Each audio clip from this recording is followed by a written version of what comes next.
संजय काका पाटलांनी त्यांच्या दिलदार शत्रूसोबत मिळून षडयंत्र रचत गरीब पैलवान चंद्रहार पाटलांचा बळी दिला असा आरोप लोकसभेचे काँग्रेसचे बंडखोर उमेदवार विशाल पाटील यांनी केलाय। संजय काका पाटील वैफल्यग्रस्त झालेत, अहंकाराची भाषा करतायत अशी टीकाही विशाल पाटील यांनी केली आहे।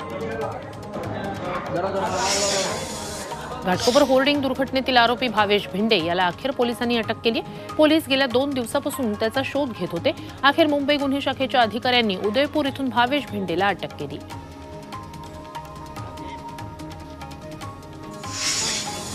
नागपुरात आता धोकादायक होर्डिंगचं ड्रोनद्वारे सर्वेक्षण केलं जात आहे। घाटकोपर होर्डिंग दुर्घटनेनंतर नागपूर महापालिका ॲक्शन मोडमध्ये आली आहे। उंचावर तसंच धोक्याच्या ठिकाणी इमारतींवर लावण्यात आलेल्या होर्डिंगची ड्रोनद्वारे तपासणी केली जाते।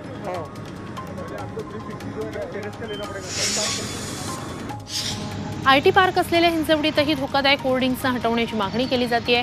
गर्दी असलेल्या अमृत नोनी गॅस्ट्रिन, अपचन, ऍसिडिटी, गॅस्ट्रबल ह्यापैकी तुम्हाला कुठलाही गॅस्ट्रिक प्रॉब्लेम झाला, उपाय एकच, अमृत नोनी गॅस्ट्रिन।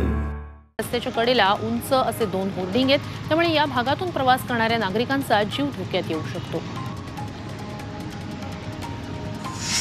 पिंपरी चिंचवडच्या मोशीमध्ये वादळी वाऱ्यासह आलेल्या पावसानं होर्डिंग कोसळलं। 20 बाय 40 फुटाचे हे होर्डिंग कोसळून टेम्पोवर आदळलं। या टेम्पोचं नुकसान झालंय।